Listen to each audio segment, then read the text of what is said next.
حضور کو جس نے بنایا اس رب کے بارے میں کچھ بتانے کی سعادت حاصل کروں۔ حیرت مجھے اس بات پر ہے کہ کیسی وہ ذات ہے جس کی مثل کوئی ذات نہیں۔ ایک ایسی ذات ہے جس کی مثل کوئی ذات نہیں، اور وہ محمد رسول اللہ کی ذات ہے۔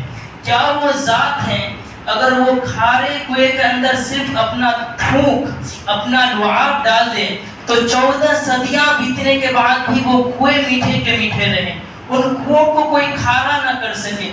جبکہ گلاس کے اندر اگر آپ 10 دن تک پانی رکھ دیں گے، اس پانی کی رنگت بھی تبدیل ہو جائے گی، لذت بھی تبدیل ہو جائے گی۔ لیکن یہ مصطفیٰ جان رحمت صلی اللہ علیہ وسلم کی یہ شان ہے، یہ حضور کا مقام ہے کہ حضور علیہ السلام نے مختصر سا لعاب اللہ کے حبیب صلی اللہ علیہ وسلم نے جس کنویں کے اندر ڈالا وہ کنواں میٹھا ہو گیا، اور لعاب جو کنویں کے اندر ڈالا کھارا تھا تو میٹھا ہو گیا، اور سوکھا تھا تو وہ کنواں پانی سے لبالب بھر گیا۔ یعنی کہ ایک لعاب ہے، وہ کتنے کام کر رہا ہے۔ اگر کھاری کنویں میں ڈالے تو اس کے اندر تو وہ میٹھا ہو جائے، اور اگر سوکھے کنویں میں ڈالے تو اس کے اندر پانی آ جائے۔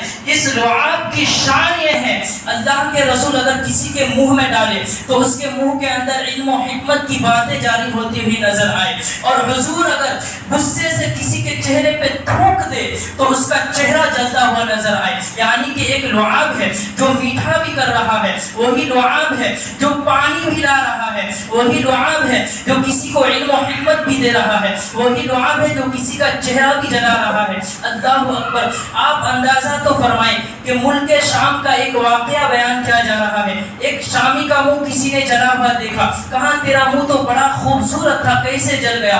کہا صدیق و فاروق نے کہا میں صدیق و فاروق کی گستاخیاں کرتا تھا، اور ایک رات میں نے خواب دیکھا، اللہ کے رسول صلی اللہ علیہ وسلم میرے خواب میں تشریف لائے، اور صدیق و فاروق نے عرض کی یا رسول اللہ یہ شخص ہماری توہین کر کے ہمیں تکلیف پہنچاتا ہے، ہمیں ضرر پہنچاتا ہے۔ تو حضور نے غصے سے تھوک دیا تو اس کا چہرہ جل گیا، اور خواب میں منہ کیا جلا تھا؟ جب وہ شخص نیند سے بیدار ہوا تو اس کا چہرہ جلا ہوا تھا۔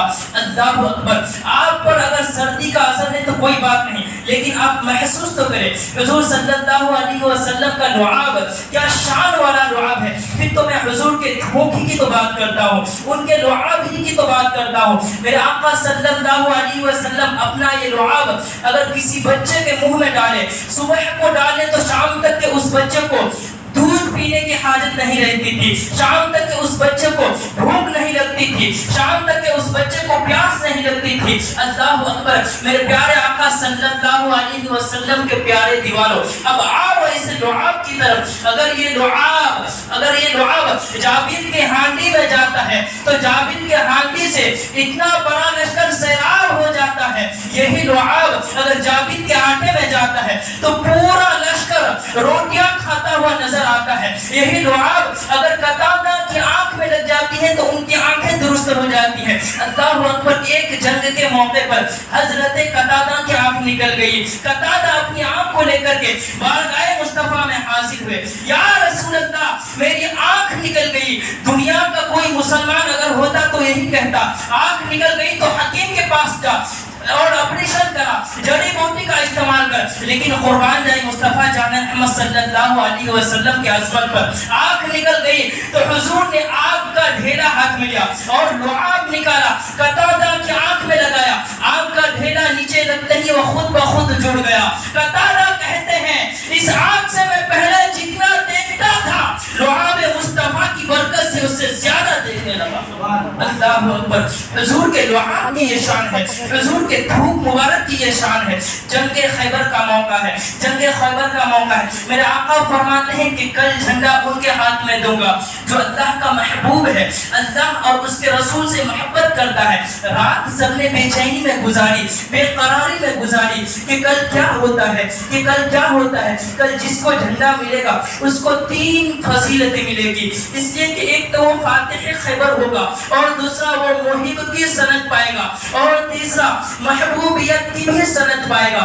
اللہ اکبر، پوری رات صحابہ سوئے نہیں۔ کہا جاتا ہے کہ جب صبح صحابہ اٹھے تو پنجوں کے بل کھڑے ہو کر کے حضور کو دکھا رہے تھے، میں بھی آیا ہوں، میں بھی آیا ہوں۔ اللہ اکبر، حضور فرماتے ہیں کہ میں بھولتا نہیں، بھلایا جاتا ہوں۔ اور صحابہ منہ چہرے اس لیے دکھا رہے تھے کہ خدا نہ خواستہ کہیں اگر خیال مبارکہ سے بھلا دیا جاؤ تو یاد آ جاؤ، تاکہ پرچم مجھے ملے۔ اللہ اکبر، حضور کی شان ہے نا۔ انتخاب مصطفیٰ کا مقام الگ ہے۔ ہمارے انتخاب منہ دیکھ کر کے ہوتے ہیں، اور حضور کے انتخاب ذات دیکھ کر کے ہوتا ہے۔ وہ پنجوں کے بل سامنے کھڑے جو تھے، حضور نے سب پر نظر ڈالی، پھر فرمایا اینا علی، علی کہاں ہے، علی کہاں ہے؟ سب نے کہا یا رسول اللہ علی بیمار ہے۔ اللہ اکبر، حضور کے انتخاب پہ قربان جائے۔ آپ نے کسی مقرر کا انتخاب کیا؟ تقریر کے لیے محفل میں فون آ گیا، بیمار ہے، آپ آدمی تبدیل کر دیتے ہیں، کیوں؟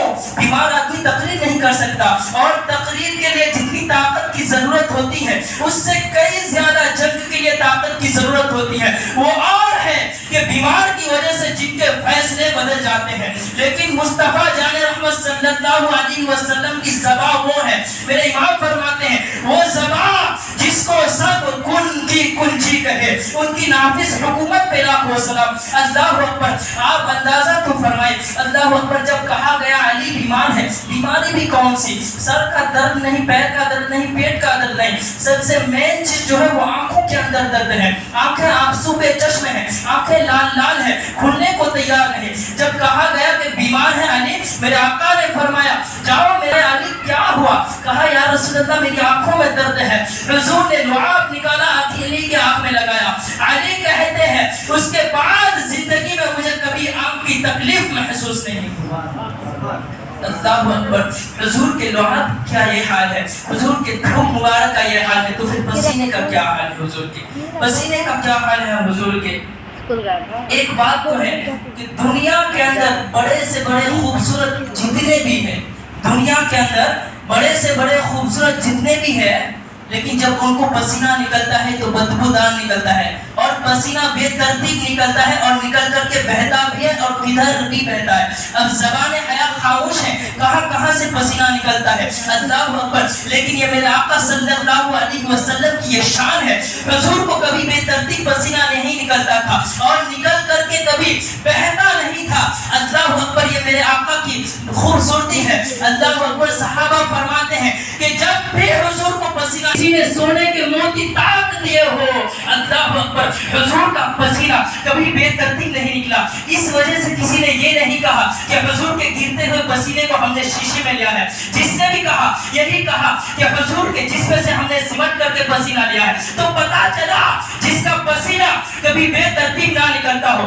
اس کی زندگی کی صبح شام کی ترتیب کا عالم کیا ہوگا۔ اللہ اکبر، حضور کی زلفیں زندگی میں کبھی نہیں بکھری، حضور کی بھویں گہری گہری اور باریک تھی، آپس میں ملی ہوئی تھی، دور سے دیکھنے پر الگ الگ لگتی تھی، لیکن قریب سے دیکھنے پر ملی ہوئی لگتی تھی۔ اللہ اکبر، حضور کا گول گول چہرہ تھا، حضور کے چہرے کو دیکھ کر کسی نے کہا ہندوستان کی تلوار کی طرح چمکتا تھا، منع کر دیا گیا، نہیں نہیں، ہندوستان کی تلوار کی طرح نہیں بلکہ چاند کی طرح چمکتا تھا، اس لیے کہ تلوار نمودری ہوتی ہے اور چاند گول ہوتا ہے، اسی وجہ سے کہا کہ چاند کی طرح چمکتا تھا۔ اللہ اکبر، کسی نے کہا کہ چاند کی طرح چمکتا تھا۔ اب بات یہ کرنے چلا ہوں، ہماری حضور کی آنکھیں بھی تھی، ہماری آنکھوں کی طرح نہیں، اتنی خوبصورت تھی، اتنی خوبصورت تھی کہ اس خوبصورتی کو کوئی بیان ہی نہیں کر سکتا۔ اللہ اکبر، اوپر کو دیکھتی تھی تو لوح محفوظ کی تحریروں کو پڑھ لیا کرتی تھی، اور نیچے دیکھتی تھی تو تحت الثرى تک دیکھتی تھی۔ اللہ اکبر، حضور کے ہاتھوں کی شان یہ ہے۔ اللہ اکبر، فرمایا جس طرف اٹھا ہاتھ مبارکہ، میرے امام فرماتے ہیں کہ ہاتھ جس سمت اٹھا غنی کر دیا، موجے بحر سماعت پہ لاکھوں سلام۔ اللہ اکبر، حضور کے ہاتھوں کی شان یہ ہے کہ جب بھی پیاسوں نے آ کر کے کہا یا رسول اللہ پیاس لگی ہے لیکن پانی نہیں ہے، تو حضور کی انگلیوں سے پانی کا چشمے جاری ہو گئے۔ امام کہنے لگے انگلیاں ہیں فیض پر، ٹوٹے ہیں پیاسے جھوم کر، ندیاں پنجاب رحمت کی ہے جاری، واہ واہ۔ اللہ اکبر، حضور کے پیروں کا مقام ہے، حضور اگر مٹی پر قدم رکھتے تو پیر کا نشان نہیں پڑتا۔